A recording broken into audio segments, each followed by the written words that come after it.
नमस्कार मित्रांनो, माझं नाव पुंडलिक अडसूळ. आय-टेन्स अकॅडमी पुणेमध्ये आपलं स्वागत आहे. सर्वप्रथम ज्या मुलांचं एम-पी-एस-सी 2019च्या मेन्समध्ये सिलेक्शन झालेलं आहे, त्यांचं सर्वप्रथम हार्दिक अभिनंदन. मित्रांनो, अजून एक स्टेप तुम्ही पार केलेला आहात. म्हणजे प्रिलिम्स नंतर मेन्स आणि मेन्स नंतर आता एकच स्टेप बाकी आहे आणि ही जर स्टेप इंटरव्ह्यूची स्टेप तुम्ही जर चांगल्या पद्धतीने पार केली, तर तुमचं सिलेक्शन 100% होईल. आता हा जो व्हिडिओ बनवण्याचा जो बेसिक उद्देश आहे, तो म्हणजेच काय, की इथे आम्ही तुम्हाला इंटरव्ह्यूसाठी गाईडन्स प्रोव्हाईड करणार आहोत. आम्हाला बऱ्याच मुलांचे मेसेजेस, डाउट्स आलेले आहेत. ठीक आहे. ते डाउट्स आपण क्लिअर करू. यानंतर मागचे जे काही इंटरव्ह्यू झालेले आहेत, ठीक आहे. त्याच्यामध्ये जे काही क्वेशन्स विचारले आहेत, ठीक आहे. त्या क्वेशन्सचा म्हणजे आमच्याकडे जो काही डाटा अवेलेबल आहे, ठीक आहे. त्या डाटाचा थोडंसं आम्ही स्टडी केलेला आहे, एनालिसिस केलेलं आहे आणि हे एनालिसिस करून आम्ही काही असे कॉमन क्वेशन्स काढलेले आहेत, की जे मोस्ट ऑफ द टाईम्स मुलांना विचारले गेलेले आहेत, ठीक आहे. तर हे क्वेशन्स देखील आपण या व्हिडिओमध्ये आपण बघणार आहोत, ठीक आहे. त्यामुळे या क्वेशन्सचा तुम्हाला इंटरव्ह्यूसाठी प्रिपरेशन करताना खूप चांगला फायदा होऊ शकतो, ठीक आहे. तर आपण इथे या व्हिडिओला जे आहे ते काय करूया, स्टार्ट करूया, ठीक आहे. बघा, पहिल्यांदा आपण इथे मुलांचे काही छोटे-छोटे डाउट्स आहेत ते काय करूया, क्लिअर करूया, ठीक आहे. ओके. बघा, फर्स्ट जो आहे क्वेशन, की बऱ्याच मुलांचे असे डाउट्स आहेत, की सर इंटरव्ह्यू मराठीमध्ये होणार का इंग्लिशमध्ये? तर मित्रांनो लक्ष द्या. मागचे जे काही इंटरव्ह्यू झालेले आहेत, हे मोस्ट म्हणजे सगळेच इंटरव्ह्यू जे आहेत ते मराठीत झालेले आहेत. ठीक आहे. पण आता पॅनल मेंबर्सनी समजा फॉर एक्झाम्पल तुम्हाला क्वेशन जर इंग्लिशमध्ये विचारला, तर त्या केसमध्ये तुम्हाला काय करायचं आहे, एकतर तुमचं इंग्लिश जर खरंच चांगलं असेल, तर तुम्ही इंग्लिशमध्ये उत्तर द्या. किंवा जर तुमचं इंग्लिश इम्प्रॉपर असेल, तर तुम्ही काय करा, की जे पण पॅनल मेंबर्स आहेत, त्यांना तुम्ही काय करू शकता, पोलाइटली रिक्वेस्ट करू शकता, की "सर, मी मराठीमध्ये याचा ॲन्सर देऊ शकतो का?" ठीक आहे. याच्यातून तुमचा पोलाइटनेस दिसेल त्यांना, ठीक आहे. आणि त्यांनी जर तुम्हाला परवानगी दिली, तर त्यानंतर तुम्ही काय करू शकता, की याचं ॲन्सर जे आहे, ते तुम्ही मराठीमध्ये देऊ शकता. सिमिलरली जर मराठी समजा काही मुलांना येत नसेल, तर त्या केसमध्ये तुम्ही हिंदीमध्ये देखील ॲन्सर देऊ शकता. पण फर्स्ट तुम्हाला पॅनल मेंबर्सकडून याची परवानगी घ्यायला पाहिजे. ठीक आहे? ओके. त्यानंतर सेकंड क्वेश्चन असा मुलांचा आहे, काही डाउट आहे, की सर हॉबीज भरल्या नाहीयेत. म्हणजे ज्यावेळी तुम्ही एम-पी-एस-सीचं प्रोफाइल भरत होता, त्यावेळी तुम्ही एक सर्वात मोठी मिस्टेक केलेली आहे. ते म्हणजेच काय? तुम्ही हॉबीज भरलेल्या नाहीयेत. ठीक आहे? मग आता होतं काय, की ज्यावेळी इंटरव्ह्यू स्टार्ट होईल, त्यावेळी मे बी तुम्हाला हा क्वेश्चन येऊ शकतो. ठीक आहे. ते त्यांच्याकडे एम-पी-एस-सीचे जे पॅनल मेंबर्स असतात, त्यांच्याकडे तुमचा जो एम-पी-एस-सीचा प्रोफाइल आहे तो असतो. त्याच्यामध्ये जर हॉबीज भरलेल्या दिसल्या नाहीत, तर मे बी तुम्हाला असा क्वेश्चन विचारू शकतात, की "सर म्हणजे तुम्ही हॉबी का भरलेल्या नाहीयेत?" तर याचंही आन्सर तुमच्याकडे असलं पाहिजे. ठीक आहे. त्यामुळं हा जो आहे, तो एक तसा महत्त्वाचा क्वेश्चन आहे. त्यामुळे याच्याविषयी, या हॉबीजविषयी काय करायचंय, तर तुम्हाला चांगल्या पद्धतीने प्रिपेअर करायचं आहे, लक्षात घ्या. ठीक आहे. त्यानंतर नेक्स्ट काही फ्रेशर स्टुडंट्स आहेत.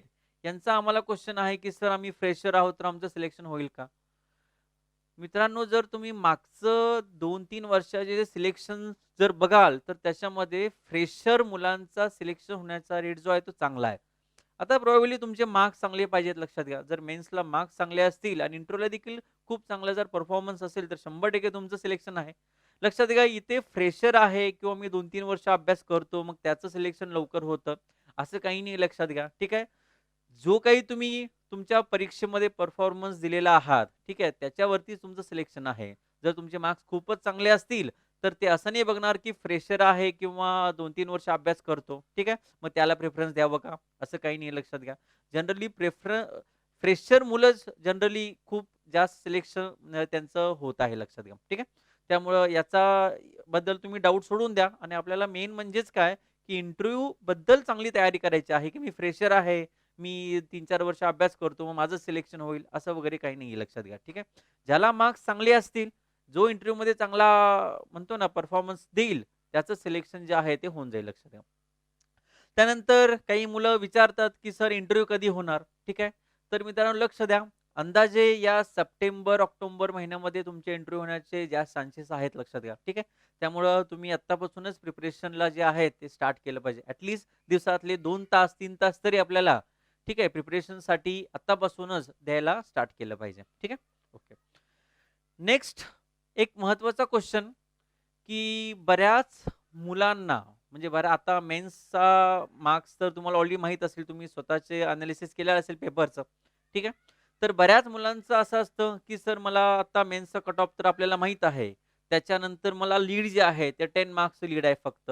20 मार्क्सचं आहे, 30 मार्क्सचं आहे, 40 मार्क्सचं आहे. तर माझं सिलेक्शन होईल का? किंवा सिलेक्शनचे चान्सेस किती असतील, की मी डायरेक्टली मेन्स 2020 चा अभ्यास स्टार्ट करू? ठीक आहे. तर हा मित्रांनो खरंच एक महत्त्वाचा क्वेश्चन आहे. ठीक आहे. आता काही जणांना असं वाटतं, की सर माझं 20 मार्काचंच लीड आहे, तर माझं सिलेक्शन होईल का? तर मित्रांनो लक्ष द्या, याच्यासाठी आम्ही प्रिव्हियस जे काही 2017चा रिझल्ट आणि 2018चा रिझल्ट आहे, त्याचा थोडासा स्टडी केलेला आहे.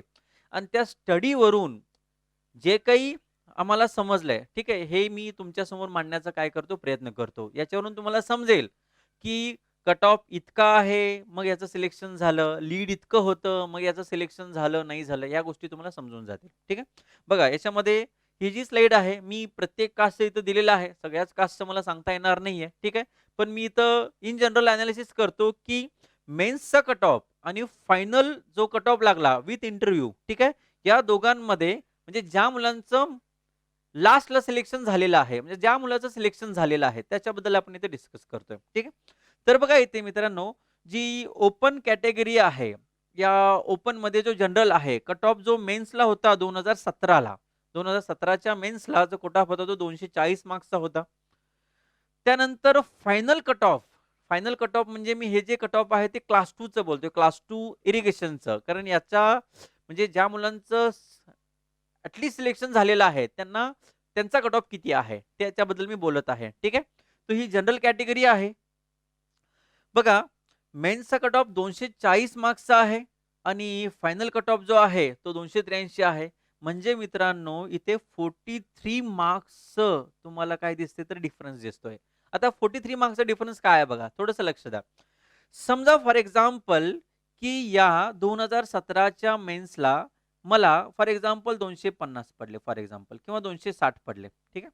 या समजा की 260 पडले मला फॉर एक्झाम्पल. ओके, एक मिनिट आपण हे करूया.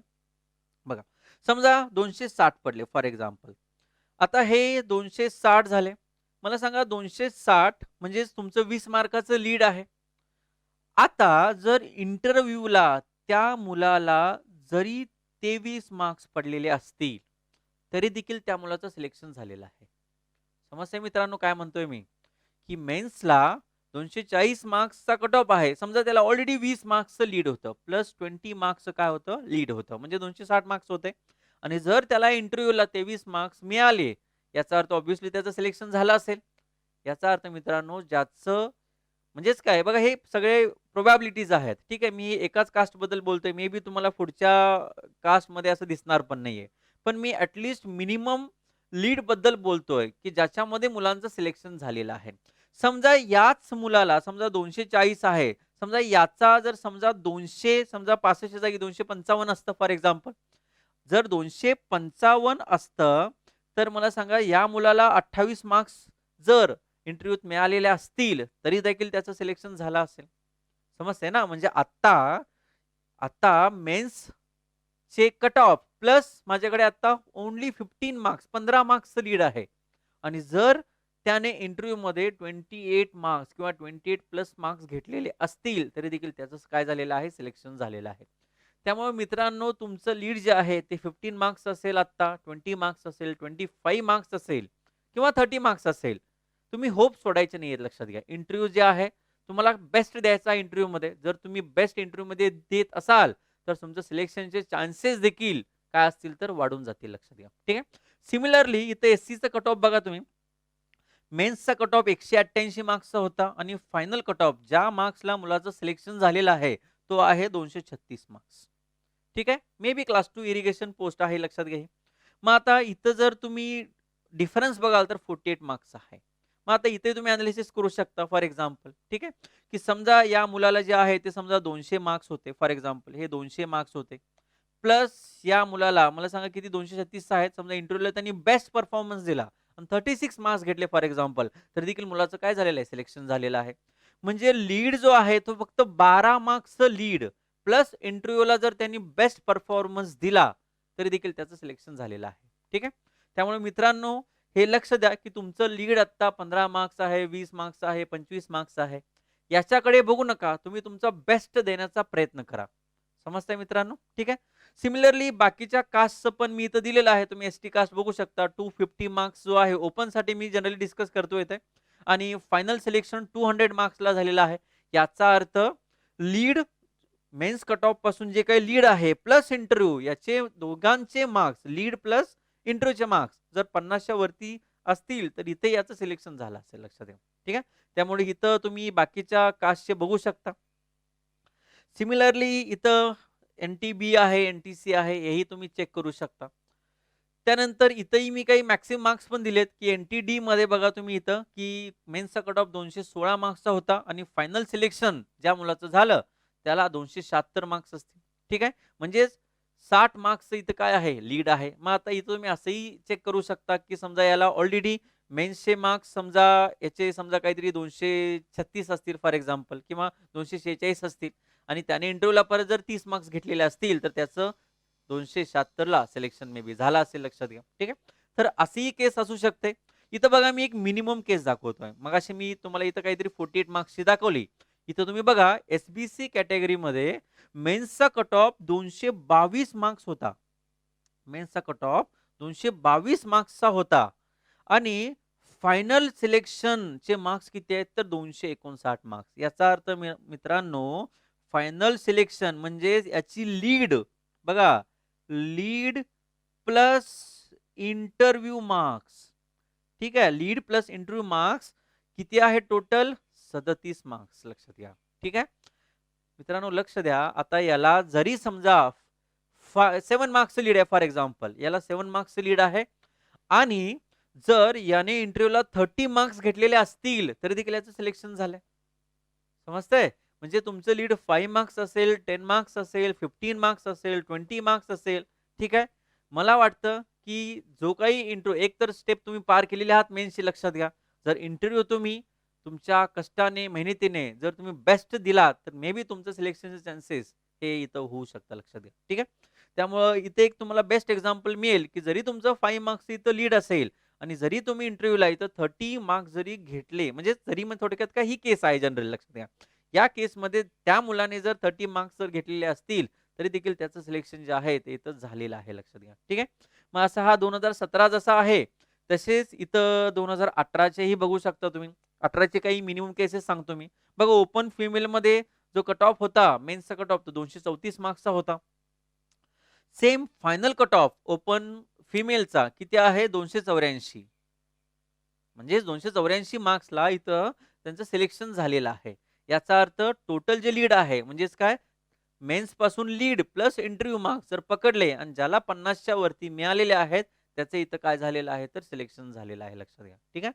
त्यामुळं मित्रांनो मला असं वाटतं की तुमचं लीड कितीही असेल, मे बी 5 मार्क्स असेल, 10 मार्क्स असेल, 15-20 आहे. तुम्ही मेन्सचा एक्झाम जी आहे ती क्लिअर केलेली आहे. मला वाटतं की तुम्ही इंटरव्ह्यू जो आहे तो चांगला अभ्यास करून द्यावा असं मला वाटतं, लक्षात घ्या. ठीक आहे. त्यामुळे बाकीच्या कास्टचे इथं तुम्ही कट ऑफ बघू शकता. बघा इथं मिनिमम कट ऑफ जो आहे तो 44 मार्क्सचा पण दिसतोय तुम्हाला. ठीक आहे. की जनरल कॅटेगरीमध्ये एस-टी जर तुम्ही बघाल तर मेन्सचा कट ऑफ जो आहे तो 182 आहे आणि त्या मुलाचं मुलीचं जे फायनल सिलेक्शन आहे ते 226 मार्क्सला झालेलं आहे. म्हणजेच 44 मार्क्सचं लीड जे आहे म्हणजे मेन्स पासून जर याला 20 मार्क ऑलरेडी लीड असेल प्लस त्याने एक 24 मार्क्स जर इंटरव्ह्यूला घेतलेले असतील तर देखील त्याचं सिलेक्शन जे आहे ते तुम्हाला इथं बघायला मिळेल. ठीक आहे. त्यामुळं मित्रांनो कट ऑफ प्लस तुमचं लीड किती आहे हे न बघता, ठीक आहे, तुम्ही इंटरव्ह्यूसाठी प्रिपरेशन करायला काय करायला पाहिजे तर स्टार्ट केलं पाहिजे. ठीक आहे. ओके. त्यानंतर मग आता बाकीचे कट ऑफ बघा इथं अजून एक मी इथं दाखवलेलं आहे की मिनिमम जे मार्क्स आहे ते किती आहे 39 एस-बी-सी कॅटेगरीमध्ये मेन्सचा कट ऑफ 260 मार्क्सचा आहे आणि फायनल कट ऑफ जो आहे तो 299 मार्क्सचा. याचा अर्थ फक्त 39 मार्क्सचं काय आहे तर इथं डिफरन्स दिसतोय तुम्हाला. याचा अर्थ मित्रांनो याच्याकडे जर समजा याला 265 मार्क्स समजा फॉर एक्झाम्पल मिळाले आणि त्याने इंटरव्ह्यूमध्ये जर 34 मार्क्स चांगला परफॉर्मन्स दिला, 34 मार्क्स मिळाले, तर देखील याचं सिलेक्शन इथं तुम्हाला झालेलं बघायला मिळेल. ठीक आहे. त्यामुळे याच्यावरून तुम्हाला बऱ्याच पॉइंट्स कळालेले असतील. ठीक आहे. तरी याचा तुम्ही थोडासा काय करावा तर विचार करावा. ठीक आहे. ओके. त्यानंतर आपण बघा इथं कट ऑफ वगैरे लिहिलेले आहेत. तुम्ही इथं अनालिसिस करा आता बाकीचं. ठीक आहे. ओके. ठीक आहे. आपण आता क्वेश्चन्सला स्टार्ट करूया. बघा मागचे जे काही ठीक आहे इंटरव्ह्यू झालेले आहेत. ठीक आहे. त्या म्हणजेच 2015चा असेल, 17चा असेल, 18चा असेल. ठीक आहे. आणि आमच्याकडे जे काही क्वेश्चन्स अवेलेबल आहेत. ठीक आहे. किंवा आम्ही ज्या काही स्टुडंट्सशी चर्चा केलेली आहे. ठीक आहे. याच्यावरून त्यांचे क्वेश्चन्स तर आमच्याकडे आहेत. ठीक आहे. आणि त्याचा मी थोडंसं अनालिसिस केलेलं आहे, स्टडी केलेला आहे आणि त्याच्यावरून असे काही कॉमन क्वेश्चन्स आहेत, की जे मॅक्सिमम टाइम्स मुलांना विचारले गेलेत. ठीक आहे. तर या क्वेश्चन्स बद्दल आपण थोडंसं काय करणार आहोत तर डिस्कशन करणार आहोत. ठीक आहे. तर आपण याला स्टार्ट करूया. बघा, ज्यावेळी तुम्ही इंटरव्ह्यूमध्ये आत जाता, ठीक आहे. इंटरव्ह्यू स्टार्ट झाल्यानंतर फर्स्ट क्वेश्चन तुम्हाला जनरली असा विचारला जातो, की तुमचं नाव न सांगता इंट्रोड्यूस करा. तुमचं नाव न सांगता तुम्ही स्वतःला काय करा इंट्रोड्यूस करा. ठीक आहे. तर याच्याबद्दल तुम्ही प्रिपरेशन चांगल्या पद्धतीने केलं पाहिजे. ठीक आहे. या व्हिडिओमध्ये मी सगळे क्वेश्चन्स जे आहेत, क्वेश्चन कुठले-कुठले आहेत याचं मी काय करणार आहे तर इथे डिस्कशन करणार आहे. आमचा अजून एक 1 ते 2 व्हिडिओज येणार आहेत. त्याच्यामध्ये आम्ही हे क्वेश्चन्स पण अजून काही मुलांचे क्वेश्चन्स असतील. ठीक आहे. त्या क्वेश्चन्सचे आन्सर कशा पद्धतीने दिले पाहिजेत. ठीक आहे. याचं डिस्कशन आम्ही नेक्स्ट व्हिडिओमध्ये काय करतोय तर घेऊन येतोय लक्षात घ्या. ठीक आहे. सो इथे आपण फक्त काय करतोय तर क्वेश्चन्स डिस्कस करतोय. ठीक आहे. तो आपण बघूया. जो फर्स्ट क्वेश्चन आहे की नाव न सांगता काय करा तुम्ही स्वतःला इंट्रोड्यूस करा. लक्षात घ्या मित्रांनो हा जो क्वेश्चन आहे ठीक आहे हा सगळ्यात इंटरव्ह्यूचा महत्वाचा क्वेश्चन असतो. दिसायला तर हा क्वेश्चन सोपा आहे तरी देखील मॅक्सिमम मुलांना ठीक आहे याचं उत्तर जे आहे किंवा याचं प्रेझेंटेशन व्यवस्थित करता येत नाही लक्षात घ्या. ठीक आहे. या क्वेश्चन बघा अजून एक महत्वाचा पॉइंट जो आहे की हा जो क्वेश्चन आहे या क्वेश्चनच्या आन्सर वरून तुम्ही तुमचा इंटरव्ह्यू डिसाईड करू शकता की कसा होणार आहे. म्हणजे तुम्ही ज्यावेळी तुम्ही स्वतःला इंट्रोड्यूस करता तुम्ही जे जे सांगता फॉर एक्झाम्पल काही काही मुलं असं सांगतात की एक तर 10वीचा मार्क्स आहेत 12वीचे मार्क्स सांगता तुम्ही ठीक आहे आणि तुम्ही बीईचं शिक्षण कुठे केलं त्याचे मार्क्स किती आहेत हे सांगू शकता याच्यामध्ये.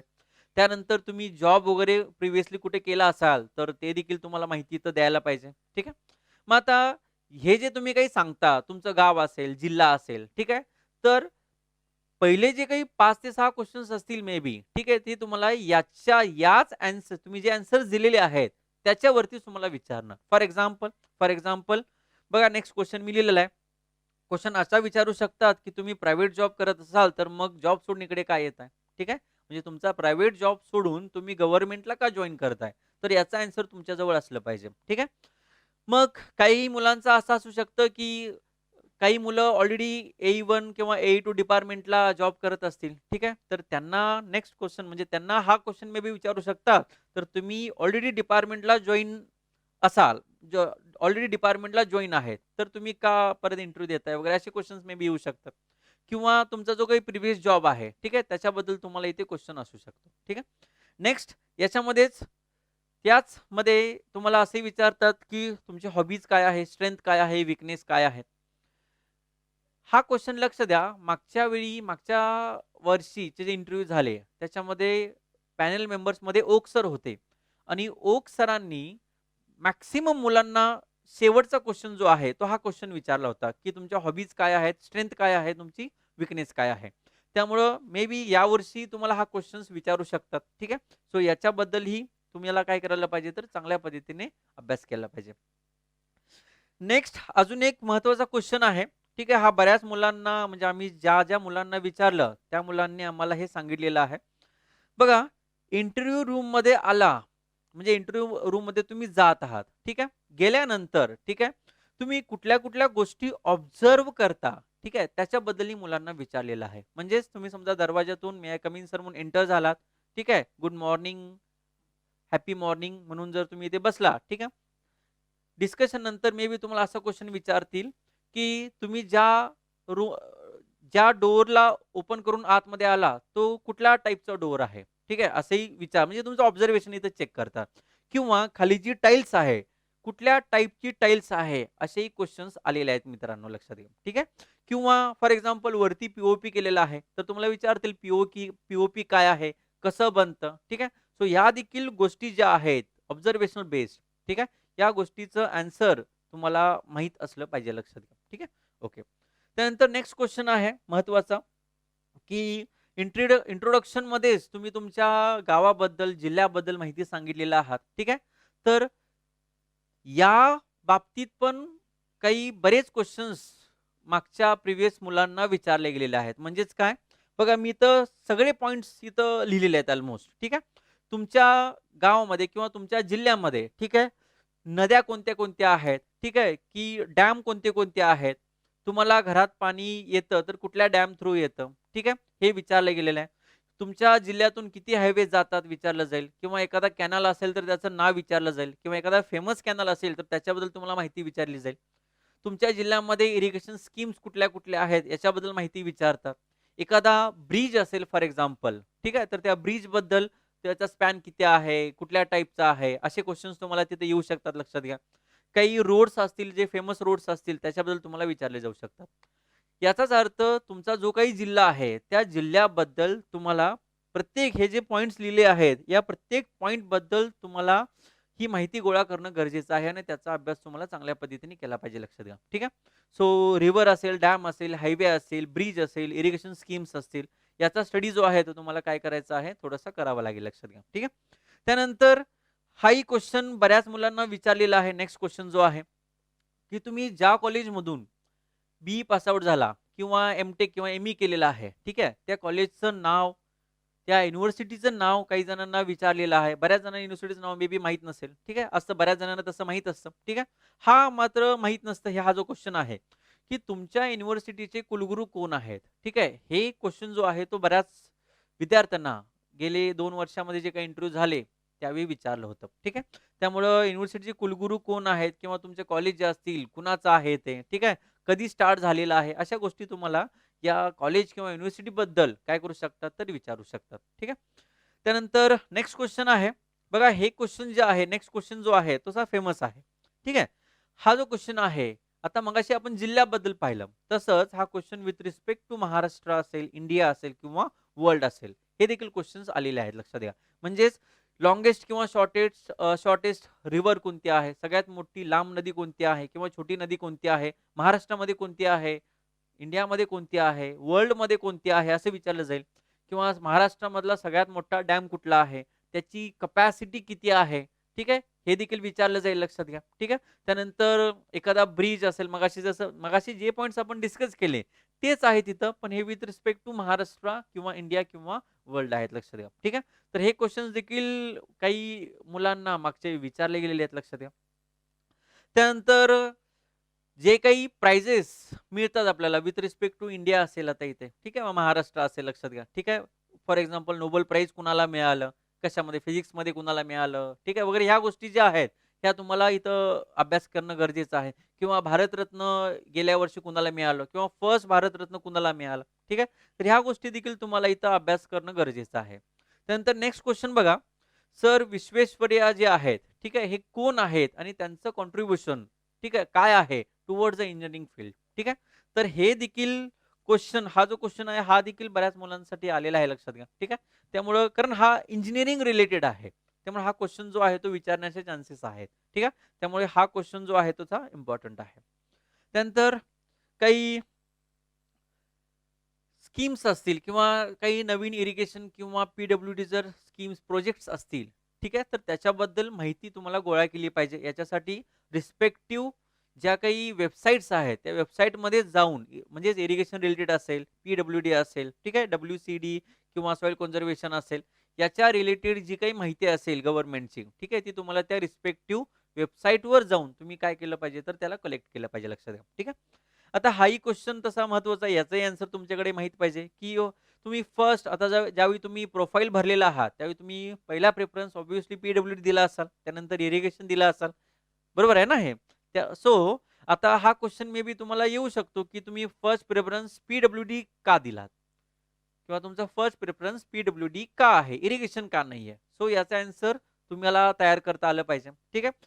त्यानंतर तुम्हाला करप्शन बद्दल मे बी तुमचं मत काय आहे? ठीक आहे. तर हे देखील तुम्हाला इथं विचारलं जाईल, लक्षात घ्या. ठीक आहे. सो हा देखील क्वेश्चन येऊ शकतो. आता हे झालं, की इन जनरल पहिले ज्यावेळी तुमचा इंटरव्ह्यू स्टार्ट होईल, हे जनरल क्वेश्चन्स आहेत, की हे नॉर्मली बऱ्याच विद्यार्थ्यांना विचारले गेलेले आहेत, लक्षात घ्या. ठीक आहे. मे बी ह्या वर्षी मे बी ते काही यातले रिपीट होऊ शकतात किंवा हेच क्वेश्चन मित्रांनो येणार आहेत असं नाहीये.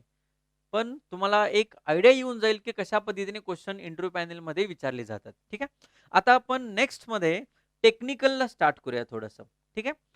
टेक्निकल बघा, जनरली तुमचा जो इंटरव्ह्यू आहे, अप्रॉक्सिमेटली 30-40% हा म्हणतो ना, की जनरल होणार आहे, जे प्रिव्हियस क्वेशन्स आपण पाहिले. आणि अल्मोस्ट 50-60-70% क्वेश्चन्स जे आहेत, ते तुम्हाला आपल्या सिलेबसवरती, इंजिनिअरिंगच्या सिलेबसवरती विचारले जातील. ठीक आहे. मग आता मागचे जे पण काही इंटरव्ह्यू झालेले आहेत, त्याच्यामध्ये मॅक्सिमम क्वेश्चन्स हे कुठल्या सब्जेक्ट्सवरती विचारले आहेत आणि ते क्वेश्चन्स कोणते-कोणते आहेत, ते आम्ही छोटंसं म्हणतो तर त्याची आयडिया छोटीशी जी आहे, त्याच्यामध्ये आपण इथं डिस्क्रिप्शन दिलेलं आहे. ठीक आहे, आपण चेक करूया.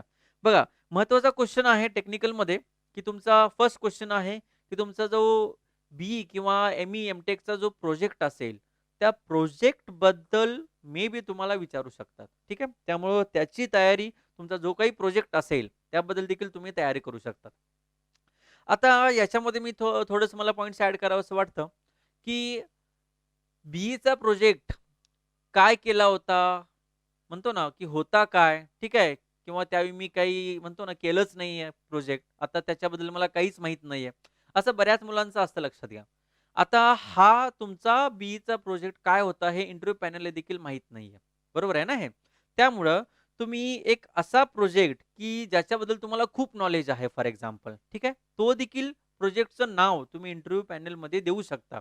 बरोबर आहे ना? किंवा पॅनल मेंबर्सना तुम्ही तो नाव सांगू शकता आणि त्याच्याबद्दल तुम्ही जर आता स्टडी केला असाल किंवा आता स्टडी करा त्याबद्दल. एक नवीन टॉपिक शोधा. त्याच्यामध्ये काय-काय म्हणजे म्हणतो ना, ह्या गोष्टी थोडक्यात काय, की तुम्हाला तुमचा बी-चा प्रोजेक्ट जर माहीत नसेल, तर तुम्ही काय करा, की एक नवीन प्रोजेक्ट आत्ता तयार करू शकता किंवा प्रिव्हियस एखादा ज्याच्यामध्ये तुम्हाला खूप जास्त नॉलेज आहे. ठीक आहे. तो देखील इंटरव्ह्यू पॅनलमध्ये तुम्ही त्याचं नाव सांगितलं, तर मे बी त्याच्यावरती तुम्हाला क्वेशन्स येतील आणि ते क्वेशनचे आन्सर तुम्ही इझिली काय करू शकता, देऊ शकता. ठीक आहे. सो इन जनरल या गोष्टीवरती तुम्ही थोडंसं लक्ष द्या. त्यानंतर बऱ्याच मुलांना हा क्वेश्चन विचारलेला आहे, की तुमचा आवडता सब्जेक्ट कोणता? ठीक आहे. त्यामुळं मला वाटते जर तुम्ही टीचिंग फील्डमध्ये असाल, तर हा क्वेश्चन तुम्हाला विचारला जाईल, की तुम्ही कोणते-कोणते सब्जेक्ट्स जे आहेत ते तुम्ही टीच केलेला आहात. ठीक आहे. हा क्वेश्चन तुम्हाला येऊ शकतो. आता याच्यामध्ये मित्रांनो तुम्हाला 1 ते 2 विषय हे परफेक्ट केले पाहिजेत. ठीक आहे. म्हणजे चांगल्या पद्धतीने त्याचा अभ्यास केला पाहिजे. म्हणजेच काय, सर तुम्हाला तुम्ही सांगितलं, स्ट्रक्चर सांगितलं फॉर एक्झाम्पल किंवा जिओटेक सांगितलं, तर जिओटेकबद्दल अल्मोस्ट म्हणतो ना, तुम्हाला चांगलं नॉलेज असलं पाहिजे, लक्षात घ्या. ठीक आहे. तर तुमचा आवडता सब्जेक्ट कोणता? हा क्वेश्चन तुम्हाला येऊ शकतो. ठीक आहे. ओके. त्यानंतर काही क्वेश्चन्स हे तरी जनरलमध्ये क्वेश्चन आहे, जनरलचा क्वेश्चन आहे तसा. अबाउट पॉलिटिक्स तुम्हाला विचारलं जाईल. ठीक आहे, की आत्ताचे मिनिस्टर कोण आहेत, लक्षात घ्या. ठीक आहे. हा क्वेश्चन सेकंड याच्यामध्ये हा जो आहे तसा महत्त्वाचा आहे, की आत्ताचे सध्याचे पी-डब्ल्यू-डी किंवा डब्ल्यू-आर-डी मिनिस्टर कोण आहेत? ठीक आहे. हे क्वेशन्स विचार किंवा आता पी-डब्ल्यू सचिव कोण आहेत? इरिगेशनचे सचिव कोण आहेत? हे विचारलं जाईल. तो ही माहिती तुम्ही हे करून घ्या. किंवा आत्ताचं जे इलेक्शन आहे, ते इलेक्शनबद्दल विधानसभा असेल, राज्यसभा, लोकसभा वगैरे या गोष्टी ज्या आहेत, याचा देखील तुम्हाला थोडासा अभ्यास केला पाहिजे, लक्षात घ्या. ठीक आहे. ओके. म्हणजे किती सीट्स असतात वगैरे हे तुम्हाला विचारू शकतात त्याच्यामध्ये. ओके. ओके. त्यानंतर आपण इथे सब्जेक्टला स्टार्ट करूया. ठीक आहे. इथं सब्जेक्टमध्ये तुम्ही बघू शकता, मी प्रेफरन्स म्हणण्यापेक्षा म्हणतो ना, की ज्या सब्जेक्टला इम्पोर्टन्स आपल्याला इंटरव्ह्यूसाठी जास्त द्यायला पाहिजे. ठीक आहे. हे आम्ही जे स्टडी केलेलं आहे, तुम्हाला सांगितलं, की प्रिव्हियस जे काही क्वेशन्स विचारले गेलेत, ते कोणत्या सब्जेक्टवरती जास्त विचारले गेलेत. ठीक आहे. कोणत्या सब्जेक्ट्सवरती कमी विचारले गेलेत. तर याचं आम्ही थोडंसं इथं एनालिसिस केलेलं आहे आणि हेच तुमच्या समोर आम्ही इथं मांडण्याचा काय करतोय तर प्रयत्न करतोय. बघा फर्स्ट जो आहे तो जो आहे तो सगळ्यात महत्त्वाचा जो आहे तो म्हणजे ट्रान्सपोर्टेशन. मॅक्सिमम क्वेश्चन्स इंटरव्ह्यूला ट्रान्सपोर्टेशन वरती विचारले गेले. ठीक आहे, ट्रान्सपोर्टेशन आणि दुसरा म्हणजेच काय, इरिगेशन. ठीक आहे, तर आता ट्रान्सपोर्टेशन म्हटलं तर तसा सिलेबस व्हास्ट आहे, लक्षात घ्या. ठीक आहे, तर मी काही कॉमन टॉपिक्स तिथे काढलेले आहेत, लक्षात घ्या. याचा आपण थोडंसं डिस्कस करू. महत्त्वाचा क्वेश्चन की रोडचा क्रॉस सेक्शन फाइंड आउट करा. रोडचा क्रॉस सेक्शन तुम्हाला पेज दिलेलं असतं आणि रोडचा क्रॉस सेक्शन तुम्हाला ड्रॉ करायला सांगतात, लक्षात घ्या. ठीक आहे, त्यामुळं हा क्वेश्चन तसा फेमस आहे आणि तुम्हाला हा विचारला जाऊ शकतो. त्यानंतर कॅम्बर काय असतं, सुपर इलेव्हेशन काय असतं, याची व्हॅल्यू कशी फाइंड आउट केली जाते किंवा प्रॅक्टिकली साईटवर कशी व्हॅल्यू प्रोव्हाइड करतात, या गोष्टी तुम्हाला याच्यामध्ये विचारू शकतात. त्यानंतर आपण ज्यावेळी ट्रान्सपोर्टेशन शिकतो त्यावेळी आपण जे काही कोड शिकतो, आयआरसी कोड, त्या आयआरसी कोड बद्दल, आयआरसी कोडची मे बी तुम्हाला नावं विचारतील, लक्षात घ्या. किंवा या कोडचा यूज का करतो आपण, ठीक आहे, हे देखील तुम्हाला विचारलं जाऊ शकतो. किंवा अशा रिलेटेड काही डिझाईनचे कोड्स अवेलेबल आहेत का, त्याची देखील माहिती तुम्हाला इथे विचारू शकतात. त्यानंतर हाही क्वेश्चन आलेला आहे की फ्लेक्झिबल पेमेंट आणि रिजिड पेमेंट मध्ये नेमका डिफरन्स काय आहे. मग with respect to cross section असेल, विथ रिस्पेक्ट टू डायग्राम असेल किंवा with respect to basic concept असेल. ठीक आहे, सो हा देखील क्वेश्चन महत्वाचा आहे. त्यानंतर समजा एखादी अशी सिटी असेल, समजा पुणे सिटी आहे किंवा मुंबई सिटी आहे, की ज्या सिटीमध्ये ट्रॅफिकचा प्रॉब्लेम जास्त आहे आणि तुम्ही जर त्या सिटी थ्रू बिलॉंग करत असाल तर तुम्हाला मे बी हा क्वेश्चन विचारू शकतात की तुमच्या सिटीचं ट्रॅफिक तुम्ही कसं कंट्रोल कराल. ठीक आहे, आणि हा क्वेश्चन देखील मागच्या मुलांना विचारलेला आहे, लक्षात घ्या. ठीक आहे, त्यामुळे हे विचारू शकतात. आणि त्यानंतर जे काही पेमेंट्स असतील, ठीक आहे, पेमेंट मटेरियल जे आपण वापरतो रोडच्या कन्स्ट्रक्शनसाठी, जे पण काही आपण मटेरियल वापरतो त्याच्यावरती टेस्टिंग, ठीक आहे, कसं केलं जातं. ठीक आहे, सो फ्लॅश पॉईंट असेल, फायर पॉईंट असेल वगैरे. ठीक आहे, सो या टेस्ट देखील मे बी तुम्हाला इथं काय करू शकतात तर विचारू शकतात. त्यामुळे याचा या देखील अभ्यास जो आहे तो तुम्हाला केला पाहिजे, लक्षात घ्या.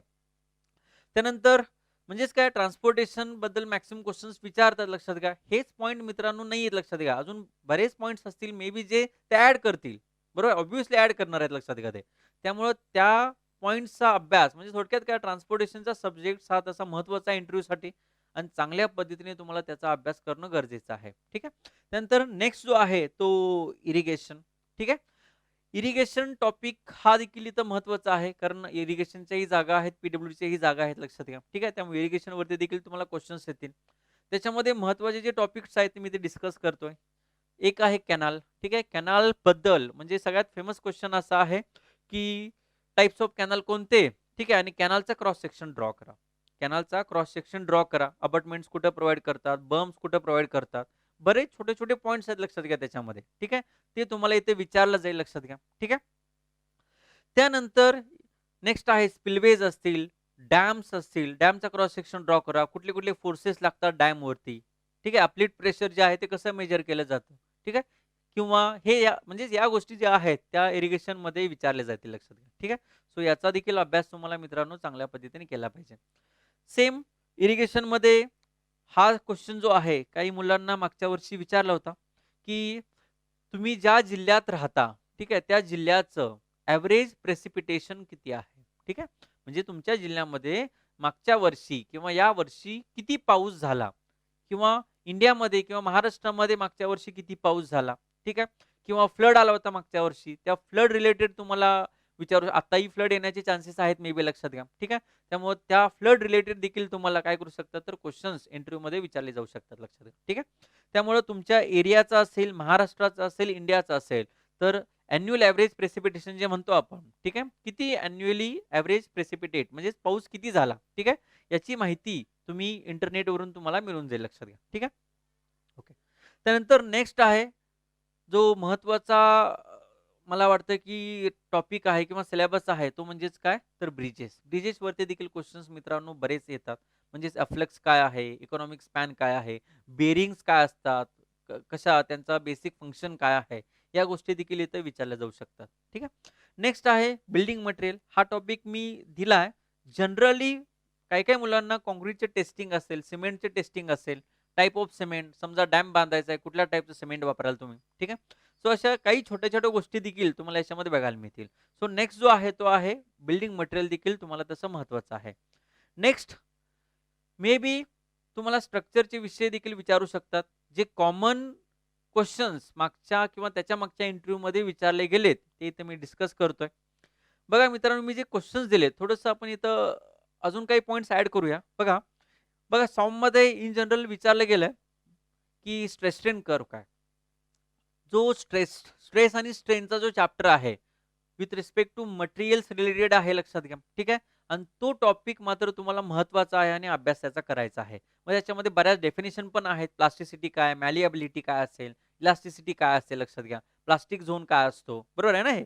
सो या सगळ्या गोष्टी ज्या आहेत ते तुम्हाला माहीत पाहिजेत. त्यामुळं जो स्ट्रेस स्ट्रेन चॅप्टर आहे, तो मात्र तुम्हाला पूर्ण करायचा आहे, कंप्लीट करायचा आहे लक्षात घ्या चांगल्या पद्धतीने. ठीक आहे. सो याच्याबद्दल तुम्हाला क्वेशन्स विचारू शकतात. बऱ्याच मुलांना हे विचारलंय, एस-एफ-डी आणि बी-एम-डी का ड्रॉ करायची? What is the basic purpose to draw SFD आणि बी-एम-डी? ठीक आहे. सो शिअर फोर्स डायग्राम आणि बेंडिंग मोमेंट डायग्राम का ड्रॉ करायची? किंवा तुम्हाला एखादा बीम देतील आणि सांगतील की याचा एस-एफ-डी, बी-एम-डी ड्रॉ करा. ठीक आहे. सो याची देखील तुम्हाला तयारी करायची आहे. आता मित्रांनो, मी हे 2 पॉइंट्स इथे लिहिलेत. ठीक आहे. मे बी तुम्हाला असे विचारतील, की डिफ्लेक्शन विचारतील, की सिम्पली सपोर्टेड बीम आहे, पॉइंट लोड आहे सेंटरला, तर सांगा मॅक्सिमम डिफ्लेक्शन कुठे मिळेल आणि किती असेल? मे बी असाही क्वेशन येऊ शकतो. ठीक आहे. सो असे क्वेश्चन्स तुम्हाला इथे म्हणतो ना, की या क्वेश्चन्सचा अभ्यास केला पाहिजे. आर-सी-सीमध्ये काही क्वेश्चन्स विचारलेत, की M15 काय, M20 काय? हे विचारलेले क्वेश्चन्स सांगतोय मित्रांनो मी. M15 काय आहे? M20 काय आहे? त्याचं प्रोपोर्शन काय आहे? जो IS 456 कोड आहे, ठीक आहे. त्या कोडबद्दल देखील काही क्लॉजेस तुम्हाला इथे विचारण्याचे चान्सेस आहेत. असाही क्वेश्चन मागच्या वर्षी विचारला होता, की कॉलम का फेल होतो? कॉलम कसा फेल होतो विचारला नाही. कसा म्हणजेच मे बी बकलिंग तुम्ही क्रशिंग सांगू शकता. पण का फेल होतो? याचं क्वेशन्स म्हणतो ना, की याचं देखील ॲन्सर तुम्हाला पटकन सांगता आलं पाहिजे लक्षात घ्या. ठीक आहे. सो हा देखील महत्त्वाचा आहे. त्यानंतर हा तसा जो जिओटेक विषय आहे, नेक्स्ट विषय जो आहे आपला, तो देखील तसा महत्त्वाचा आहे लक्षात घ्या. मागचे 2-3 वर्षामध्ये जे इंटरव्ह्यू झाले, सगळ्यात फेमस क्वेश्चन्स जर या जिओटेकमध्ये कशावरती विचारलेले असतील, तर ते म्हणजे कॉम्पॅक्शनवरती. ठीक आहे. कारण मित्रांनो, हा जो कॉम्पॅक्शन चॅप्टर आहे, हा तसा फील्ड रिलेटेड आहे. जे पण पॅनल मेंबर्स आहेत आणि ते जर सिव्हिल इंजिनिअर असतील, तर 100% त्यांनी म्हणतो ना, साइटवरती कॉम्पॅक्शन केलेलं असेल. मग कॉम्पॅक्शनवरती किंवा कन्सल्टेशन असेल, त्याच्यावरती 100% तुम्हाला क्वेश्चन्स हे जिओटेक म्हटले की बघा, जिओटेक म्हटलं की आपल्याला काय आठवतं? प्रॅक्टिकली जर विचार करायचा झाला, तर आपण काय म्हणतो व्हॉइड रेशो सांगा, पोरोसिटी बरोबर आहे ना? मग जनरली हेच विचारणार इंटरव्ह्यूमध्ये पण व्हॉइड रेशो काय आहे? पोरोसिटी काय असते? डिग्री ऑफ सॅच्युरेशन काय असेल? किंवा टेस्ट विचारतील आपल्याला. बरोबर आहे ना हे? आता असं नाही विचारणार की हां, क्ले मिनरॉलॉजी कशी आहे? बरोबर आहे ना? की बाबा सिलिका टेट्राहायड्रल युनिट आहे, ते कसं असतं सांगा. इतकं डिटेलमध्ये तुम्हाला नाही विचारणार. पण हे विचारतील की व्हॉइड रेशो सांगा, पोरोसिटी सांगा. कॉम्पॅक्शनमध्ये जो कॉम्पॅक्शन कर्व्ह आहे, ठीक आहे. तो फेमस क्वेश्चन आहे. तो मॅक्सिमम मुलांना जो आहे तो विचारला जातो. ठीक आहे. सो याच्याबद्दलही तुम्हाला काय केलं पाहिजे तर अभ्यास केला पाहिजे लक्षात घ्या. ठीक आहे. सो असे विषय आहेत आणि याच्यामध्ये काही पॉइंट्स आहेत. ठीक आहे. त्यानंतर एस्टिमेशन कॉस्टिंग बद्दल आता जे जे ऑलरेडी क्लास 1 किंवा क्लास 2 आहेत आणि समजा ते इंटरव्ह्यू देत असतील, ठीक आहे. तर मॅक्सिमम त्यांना क्वेशन तर त्यांच्या जॉब रिलेटेडच विचारणार. म्हणजे तुम्ही डिपार्टमेंटमध्ये कसं वर्क करता आणि त्या रिलेटेड टेक्निकल गोष्टी त्यांना विचारतील. ठीक आहे. पण जे काही समजा फ्रेशर आहेत आणि जे इंटरव्ह्यू देत आहेत लक्षात घ्या. त्यांना हे विचारू शकतात, की टेंडर कसं काढलं जातं? ठीक आहे. त्याचे काय आहेत क्लॉजेस वगैरे ते विचारले जातील. किंवा एखादं कॉस्टिंग काढायला विचारतील तुम्हाला किंवा नंबर ऑफ ब्रिक्स 1 एम क्यूबमध्ये किती असतील असं विचारतील. सो या रिलेटेड देखील क्वेश्चन्स तुम्हाला इन जनरल येऊ शकतात लक्षात घ्या. ठीक आहे. सो हे जे टॉपिक आहेत, म्हणजे मागचे जे काही 2-3 इंटरव्ह्यूचे क्वेश्चन्स आमच्याकडे होते, ठीक आहे. तर त्याचा थोडासा अभ्यास करून आम्ही हे जे आहेत, हे क्वेश्चन्स बनवलेत किंवा हे जे आहेत हे टेक्निकल सब्जेक्ट्समध्ये काय-काय इम्पोर्टंट आहे, हे तुम्हाला म्हणजे कशा पद्धतीने क्वेश्चन येऊ शकतात, याच्याबद्दल आम्ही काय केलेलं आहे तर एनालिसिस केलेलं आहे. आता मित्रांनो, ज्या पण काही आपण इथे क्वेश्चन्स वगैरे डिस्कस केले, ठीक आहे. याचे ॲन्सर्स कशा पद्धतीने द्यायला पाहिजे, कशा पद्धतीने आपल्याला याचे ॲन्सर्स द्यायला पाहिजे, ठीक आहे. याच्यासाठी एक व्हिडिओ जो आहे, 1 ते 2 व्हिडिओज आम्ही या पुढच्या म्हणतो ना 7 ते 8 दिवसामध्ये घेऊन येत आहोत, ठीक आहे. त्यामुळं अजून काही तुमचे जर डाउट्स असतील, तर तुम्ही आमच्या क्लासचा जो कॉन्टॅक्ट नंबर आहे, ठीक आहे. त्याच्यावरती कॉन्टॅक्ट करून तुम्ही क्वेशन्स देऊ शकता. त्या क्वेशन्सचंही डिस्कशन जे आहे, ते त्या नेक्स्ट व्हिडिओमध्ये केलं जाईल लक्षात घ्या. ठीक आहे. आणि अजून एक पॉइंट आहे याच्यामध्ये, की असे काही क्वेशन्स असतात, की दे आर सिच्युएशन बेस्ड. म्हणजेच काय, तुमचा तो प्रेझन्स ऑफ माइंड चेक करत असता. ठीक आहे. म्हणजेच काय, समजा फॉर एक्झाम्पल तुम्हाला असा क्वेशन येईल, की तुमचं आज सिलेक्शन झालेलं आहे, तुमचा पहिलाच दिवस आहे आणि फॉर एक्झाम्पल जो पण तुमच्या डिपार्टमेंट अंडर जो डॅम आहे, ठीक आहे, त्याच्यामध्ये क्रॅक्स झालेत आणि समजा फॉर एक्झाम्पल डॅम फुटला फॉर एक्झाम्पल, समजून घ्या असंच. ठीक आहे. तर असे विचारतील, की ती रिस्पॉन्सिबिलिटी कुणाची आहे? ठीक आहे. मग आता किंवा असे विचारतील, या सिच्युएशनला तुम्ही काय कराल? ठीक आहे. असं जर विचारलं, ठीक आहे, तर या गोष्टी किंवा तुम्ही डिपार्टमेंटमध्ये गेला तर तुम्ही करप्शन करणार मग. ठीक आहे. किंवा डिपार्टमेंटमध्ये करप्शन आहे का? ठीक आहे. असे क्वेश्चन्स सिच्युएशन बेस्ड आहेत. या क्वेश्चन्सचा आन्सर देखील तुम्हाला आलं पाहिजे लक्षात घ्या. ठीक आहे. सो हे सिच्युएशन बेस्ड आहे. सो याचा देखील क्वेश्चन्सचा तुम्ही काय करू शकता, थोडासा विचार करून याचं देखील आन्सर जे आहेत ते आत्तापासूनच जर तयारी केली याची, तर ते सोपं होऊन जाईल लक्षात घ्या. ठीक आहे. ओके. तर अशा पद्धतीने जे आहेत काही डाउट्स आपण इथे क्लिअर केलेले आहेत. ठीक आहे. त्यानंतर काही महत्त्वाचे क्वेश्चन्स असतील, नॉन टेक्निकल असतील किंवा टेक्निकल असतील. सो अशा पद्धतीने तुम्हाला क्वेश्चन्स आहेत मागच्या वर्षी आलेले किंवा त्याच्या मागच्या वर्षी आलेले. तर अशा पद्धतीने त्याचं तुम्ही प्रिपरेशन जे आहे ते काय करा, तर स्टार्ट करा. लास्टला एक शेर आहे, की तू बस मेहनत करते जा, शोर तो तेरी बत्ती वाली गाडी मचा ही देगी. मित्रांनो, प्रामाणिकपणे मेहनत करा. आत्तापर्यंत तुम्ही प्रामाणिकपणेच मेहनत करत आलात म्हणून तर तुमचं प्रीला सिलेक्शन झालेलं आहे, मेन्सला सिलेक्शन झालेलं आहे. पण आता लास्ट स्टेप जी आहे ती तुम्हाला पार करायची आहे. ठीक आहे. सो चांगल्या पद्धतीने मित्रांनो अभ्यास करा. ठीक आहे. आणि नेक्स्ट व्हिडिओ आम्ही लवकरच घेऊन येत आहोत लक्षात घ्या. ठीक आहे. सो तुम्हाला best of luck and thank you.